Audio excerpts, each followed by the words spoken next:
Zee 24 तास एक पाऊल पुढे. हा जो जीवनविद्येचा जो प्रवास आहे तो 52 पासून मी सुरू केला आणि सुरुवातीला अगदी थोडे लोक होते, म्हणजे जवळजवळ 15 लोक होते सुरुवातीला. आता ते वाढत वाढत वाढत वाढत आता हजारो लोक येतात प्रवचनाला.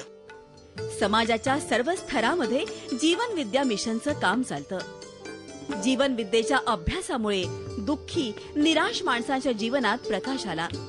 व्यसनात अडकलेली माणसं आज सुखानं संसार करतायत. अनेकांची अंधश्रद्धेच्या जोखडातून सुटका झाली. अनेकांनी दैववादाचा त्याग करून प्रयत्नवादाची कास धरली. एकंदरीत काय, जीवन विद्येनं लाखो आयुष्य प्रकाशमान केली. तुम्हाला जेव्हा रिकामपण मिळतं तेव्हा तुम्ही हे करा असं मी सांगतो. त्यामुळे कुठे अडचण येत नाही. त्यामुळे अनेक लोक सुखी झाले, अनेक संसार चांगले झाले, मुलं चांगली शिकायला लागली, लोकांची व्यसनं सुटली. किती हजारो लोकांची व्यसनं सुटली, हजारो. कारण की नाही, मी 30 वर्ष कामगार एरियात प्रवचने केली. 30 वर्ष ते कामगारांची मुलं आज मोठमोठ्या पदावर गेलेली आहेत, की ते आज चांगल्या पोस्टवर आहेत. अमेरिकेमध्ये गेलेले आहे, सायंटिस्ट कोण झालेले आहेत, कोण डॉक्टर झाले, कोण प्राध्यापक झाले, आणि मुलं अभ्यास चांगले करू लागले. गावाकडून आलेला होतो, त्यामुळं वागताना जीवनविद्येत आल्यानंतर पत्नीशी वागणं बदललं, मुलांबरोबर वागणं बदललं, समाजात माणसांबरोबर कसं राहायला पाहिजे, वावरायला पाहिजे ह्याचं चांगलं ज्ञान सद्गुरूंनी दिलं आणि त्यामुळं खूप बदल झाला. वैयक्तिक लेवलवर खूप सुख मिळायला लागलं, आनंद मिळायला लागला आणि सामाजिक लेवलवर आम्हाला चांगलं यश मिळायला लागलं, कीर्ती मिळायला लागली. असा फरक झाला. जीवन विद्येचा प्रचार प्रसार व्हावा, ही जीवन विद्येची गुरुकिल्ली सर्वसामान्यांपर्यंत पोहोचावी म्हणून मुंबई पुण्याहून हाकेच्या अंतरावर असलेल्या कर्जत इथं साकारला आहे जीवन विद्या ज्ञानपीठ. इथं विविध कोर्सेसद्वारे शिकायला मिळेल मुक्त योग. सर्वांना इथं असेल मुक्त द्वार.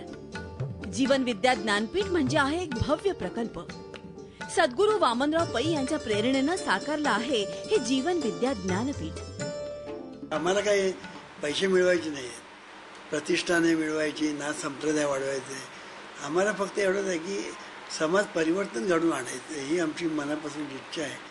लोक आज बघा सर्व ठिकाणी कोणी सुखी नाही. मगाशी सांगितलं ना त्याने की कोणी सुखीच नाही जगात. गरीब नाही, श्रीमंत नाही, विद्वान नाही, अडाणी नाही, मंत्री नाही, संत्री नाही, सगळेजण दुःखी आहेत. हे दुःखी काय आहेत ह्याचं कारण सुखी होण्याची गुरुकिल्लीच त्यांना ठाऊक नाही. म्हणून सुखी होण्याची गुरुकिल्ली एकच आहे की तुम्ही इतरांना सुखी करण्याचा जेवढा प्रयत्न करा तेवढं सुख तुमच्याकडे अनेक पटीने परत येईल.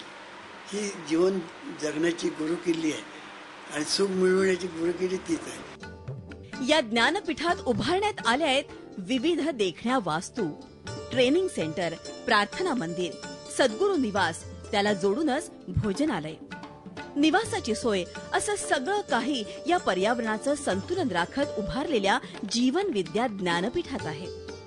निसर्गरम्य परिसरात उभं राहिलेलं जीवन विद्या ज्ञानपीठ येत्या काळात बहरतच जाणार आहे. जीवन विद्या ज्ञानपीठाच्या उद्घाटनाच्या निमित्तानं कर्जत इथे जीवन विद्येच्या साधकांची मांदियाळी जमली होती. जीवन विद्येच्या दिव्यत्वाची प्रचिती आल्यानं राजकारणी असो की समाजकारणी सगळेच जीवन विद्या मिशनच्या या कार्यात साथ देत आहेत याचा प्रत्यय येतो. हे ज्ञानपीठ म्हणजे पर्यावरण संवर्धनाचं उत्तम उदाहरण ठरतंय. इथं पाहायला मिळतो पंचमहाभूतांचा मिलाफ. पृथ्वी, आप, तेज, वायू आणि आकाश या पंचमहादेवांच्या कुशीत हे ज्ञानपीठ वसलंय. इथल्या वास्तूंची रचनाही जीवन विद्येच्या प्रचार प्रसारासाठी सुसंगत अशीच आहे. इथे मिळेल जीवन जगण्याचं तत्वज्ञान जे आधारित असेल संपूर्णपणे मानवतावादी, विज्ञानावर आधारलेलं, स्वतःचं, राष्ट्राचं आणि जगाचं कल्याण करणारं. हे ज्ञानपीठ कोणासाठी आहे? हे आहे लहानांपासून थोरांपर्यंत सर्वांसाठी, विद्यार्थी आणि युवकांसाठी, उच्च शिक्षित, उच्च पदस्थ, अधिकारी वर्ग आणि कर्मचाऱ्यांसाठी, व्यावसायिक, वकील, इंजिनियर्स. एकंदरीत काय, सर्व स्तरातील सर्वांसाठी म्हणजे तुमच्या आमच्यासाठी. सद्गुरू वामनराव पै यांना विश्वास आहे की या विद्यापीठात शिकणाऱ्या प्रत्येकात घडेल मुळापासून बदल, संपूर्ण बदल.